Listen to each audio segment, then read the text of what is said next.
আর এখন দেখো এইচএসসিতে কত হাজার এ প্লাস পাই। এসএসসিতে পেয়েছি আমরা 28,000, আর এইচএসসিতে পেয়েছিলাম আমরা 22,000 এ প্লাস। এখন দেখো কোথায় গিয়েছে, ইনফ্লেশন কত হয়ে গেছে। এখন এই সবার সাথে কিন্তু আমার কম্পিট করতে হবে। এই কম্পিটিশন করার জন্য শুধু যে পড়াশোনা করব বই দেখে দেখে নট নেসেসারিলি। এই যে বলছিলাম, শিক্ষকদেরকে যথাযথ মর্যাদা দিলে, সম্মান দিলে, তাদের সাথে ওই সম্পর্কটা রাখতে পারলে শিক্ষকরা তোমাকে এমন কিছু উপকার করতে পারবেন যেটা এই জীবন অন্যভাবে সম্ভব না। ইভেন আমি বলি, আমাদের শুধু পড়াশোনা ছাড়াও সকলের দোয়া প্রার্থনাও দরকার আছে।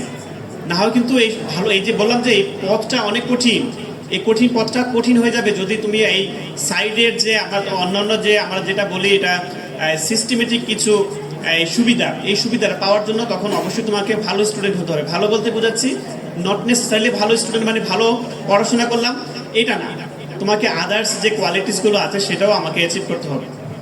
তো এই জন্য বলছি যে আমি আমার কিছু জিনিসই বুঝাইলাম, বললাম। শুধু বলার উদ্দেশ্য হলো যাতে তোমরাও চেষ্টা করতে পারো।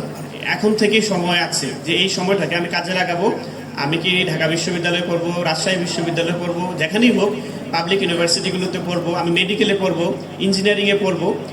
শুধু তাই না, তোমরা জেনে অবাক হবা, বাংলাদেশে এখন যে পরিমাণ পাবলিক ইউনিভার্সিটির ছেলে মেয়ে ভর্তি হয় তার চেয়ে বেশি পরিমাণ প্রতি বছর ছেলে মেয়ে এখন বিদেশে পড়তে যায় প্রতি বছর। তো এটা খুবই আশাব্যঞ্জক এই কারণে যে আমাদের ছেলেমেয়েরা এখন শুধু বাংলাদেশের মধ্যেই সীমাবদ্ধ নয়, তাদের চিন্তা ভাবনা এখন বিদেশেও চলে গেছে। ইভেন তুমি যদি এই বাংলাদেশের ইউনিভার্সিটিগুলোতে পড়ার জন্য যে পরিমাণ পরিশ্রম করতে হবে, তুমি যদি তার চেয়ে কমও পরিশ্রম করো, কিন্তু সিস্টেমেটিক ওয়েতে পরিশ্রম করো, বিদেশ ইউনিভার্সিটিতে ইজিলি ভর্তি হতে পারবে। শুধু দরকার তোমার গাইডলাইন আর হলো নিজের কিছু পরিশ্রম, বিশেষ করে ম্যাথ আর ইংলিশে ভালো করা। সকলকে অনুরোধ করব বেসিক যে সাবজেক্টগুলো আছে এগুলোতে একটু বেশি বেশি ভালো করা, না হয় কিন্তু জীবন অনেক কঠিন হয়ে যাবে। আর আমরা চাই এই যে কলেজে এত সুন্দর একটি পরিবেশের মাধ্যমে তোমাদেরকে জানানো হচ্ছে যে হ্যাঁ ভবিষ্যৎটা এরকম, ভবিষ্যতে তোমাদের বড় হতে হবে। এই যে পরিবেশটা, এই পরিবেশ সবসময় পাওয়া যায় না। আমি ধন্যবাদ জানাই আমাদের প্রিন্সিপাল মহোদয়কে সহ তার সকল সহকর্মীদেরকে। এই কারণে আমি এই যে 5ই আগস্টের পরে যে অস্থিতিশীল পরিবেশ হলো, সবগুলো প্রতিষ্ঠান থেকে, প্রায় বেশিরভাগ প্রতিষ্ঠান থেকে কিন্তু আমরা অনেক অভিযোগ শুনেছি, অনেক সমস্যা শুনেছি।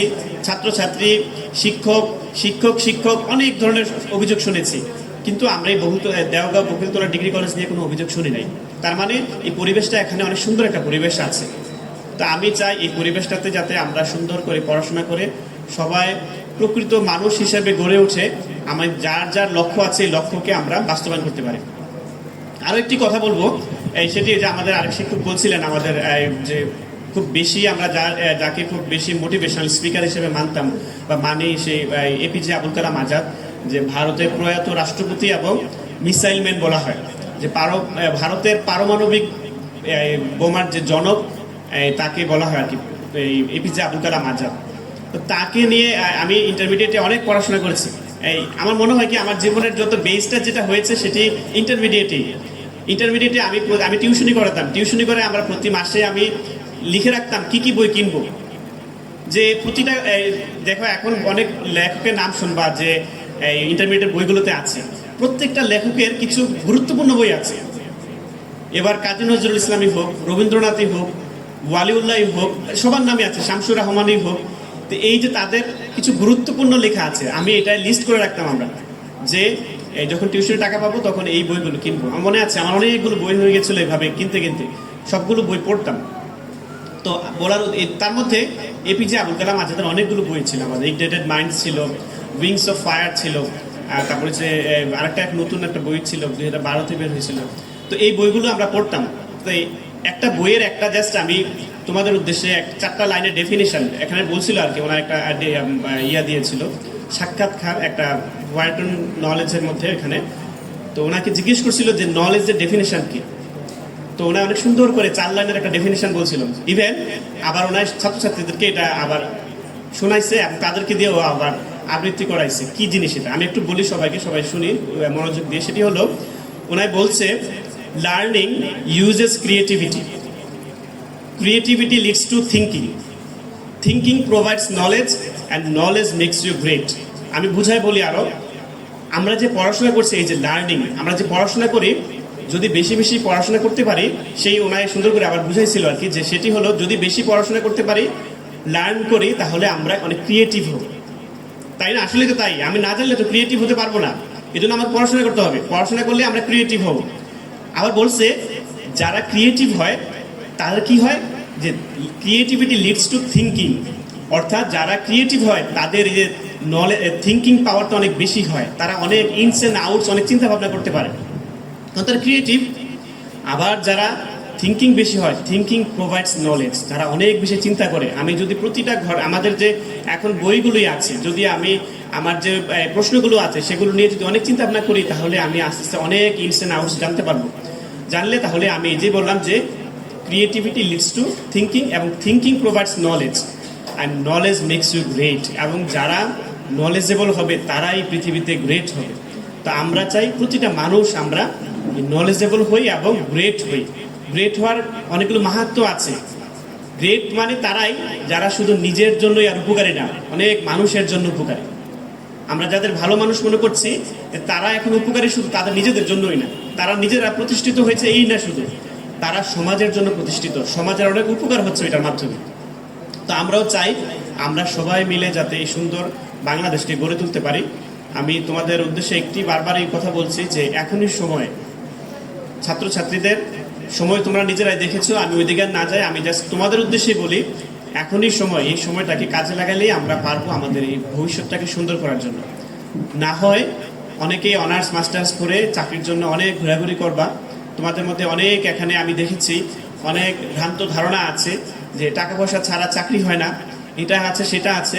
এই ভ্রান্ত ধারণাগুলো তখনই হবে যখন তোমার প্রকৃত, ওই যে আমি বললাম, ফাউন্ডেশনটা সঠিক না হবে। আমি 2013 সালে আমার 14 সালে মাস্টার্স শেষ হয়েছে, MBA। তো 14তেই আমি ঢাকা সিটি কলেজে জয়েন করেছিলাম। আমি কীভাবে জয়েন করেছি, সকালে গিয়ে ভাইবা দিয়েছি, ভাইবা দিয়ে বিকালেই বলছে তুমি ডেমো ক্লাস নিবা। ডেমো ক্লাস নিয়েছি, সাথে সাথেই বলছে যে ঠিক আছে এখন তুমি জয়েন করে ফেলো। আমি জয়েন করে ফেলেছি, আমার 1 টাকা লাগেনি কোথাও।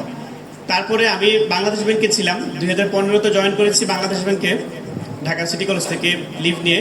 তো সেখানে আমি জয়েন করেছি বাংলাদেশ ব্যাংকে, তা আমার 1 টাকাও লাগেনি। আমাকে একদিন একজন ফোন দিয়ে বলতেছে যে তুই এই কিভাবে এত বড় চাকরি পাইলি। মানে এমন হয়েছে, মানুষের অনেক চিন্তা ভাবনা থাকে যেমন টাকা পয়সা ছাড়া কোনো চাকরি হয় না। কিন্তু যদি আমরা প্রকৃতভাবে পড়াশোনা করতে পারি, আমাদের সিস্টেমগুলো বুঝি আমরা, তাহলে ইনশাল্লাহ ভালো হয়। আবার বাংলাদেশ ব্যাংক থেকে 2 বছর চাকরি করে আবার BCS-এ চলে আসছি। তো কোথাও কোনো টাকা পয়সা বা কাউকে কিছু বলা লাগে নাই। তা আমি সকলকে অনুরোধ করব, আমি আমার কথাগুলো বলার উদ্দেশ্য হলো সবাইকে মোটিভেট করা। আমরা চাইলে অনেক কিছু সম্ভব, সব কিছু ডিপেন্ড করছে আমি কতটা পরিশ্রম করি। আমাদের ইকোনমিক্স পড়াতো এক টিচার, নাসিরুদ্দিন স্যার, খুবই সিনিয়র একজন টিচার ছিলেন। আমরা আসার পরেই ওনার রিটায়ারমেন্টে চলে গেছেন। তো ওনার এত সুন্দর করে কিছু পড়াইতেন, গল্পের ছলে ছলে আমাদের ইকোনমিক্স পড়াতো, মাইক্রো ইকোনমিক্স পড়াতো না।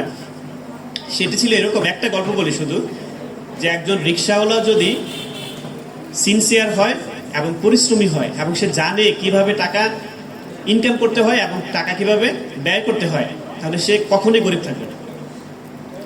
অর্থাৎ আমরা ইকোনমিক্সে বলে থাকি যে মানুষ হলো একটা রেশনাল হিউম্যান বিং। এই যে আমরা বললাম রেশনাল হিউম্যান বিং, আমি বুঝি, আমার বোঝা উচিত আমি কি করব কি করব না, আমার এটা করলে অপরচুনিটি কস্ট কি হবে, এটা না করলে আমার অপরচুনিটি কস্ট কি হবে। এই জিনিসগুলো যদি জানি, যেহেতু আমি বলেছি যে আমি একজন রেশনাল হিউম্যান বিং, তাহলে স্যারের ভাষায় সে কখনোই গরিব থাকবে না, অর্থাৎ সে কখনোই পিছিয়ে থাকবে না। আমরা যে যত টাকা ইনকাম করতে পারি, সেটা যদি আমি জানি যে আমার এই ইনকামটাকে কিভাবে ব্যয় করতে হবে, আমার এই ইনকাম অনুযায়ী ব্যয় করতে হবে, এই জিনিসটা যদি আমি জানি, তাহলে আমি কখনোই পিছিয়ে থাকবো না। তো আমি সকলকে অনুরোধ করব, আমরা সবাই রেশনাল হিউম্যান বিং, আমরা আশরাফুল মাখলুকাত। আমাদের যে আল্লাহ বুদ্ধি দিয়েছেন, জ্ঞান দিয়েছেন, এই বুদ্ধি এবং জ্ঞান যথাযথভাবে ব্যবহার করি, আমরা জীবনে অনেক সুন্দর হবে, এই আশাবাদ ব্যক্ত করছি। আবারও সকলকে ধন্যবাদ জানাচ্ছি, বিশেষ করে আমাদের প্রিন্সিপাল মহোদয় সহ সকল শিক্ষক প্লাস যারা আজকে আয়োজন করেছেন, সকল যারা পরিশ্রম করেছেন, সকল সহকর্মীদের, যারা স্টাফ আছেন তাদের সহ সকলকে আবারও ধন্যবাদ দিয়ে আমি যে কোনো বিষয়ে আমাদের সাথে যোগাযোগ করার জন্য, ভবিষ্যতে আবারও দেখা হবে আশাবাদ ব্যক্ত করে আমি আর বক্তব্য এখানে শেষ করছি। সবাই ভালো থাকবেন। আল্লাহ হাফেজ। আসসালামু আলাইকুম।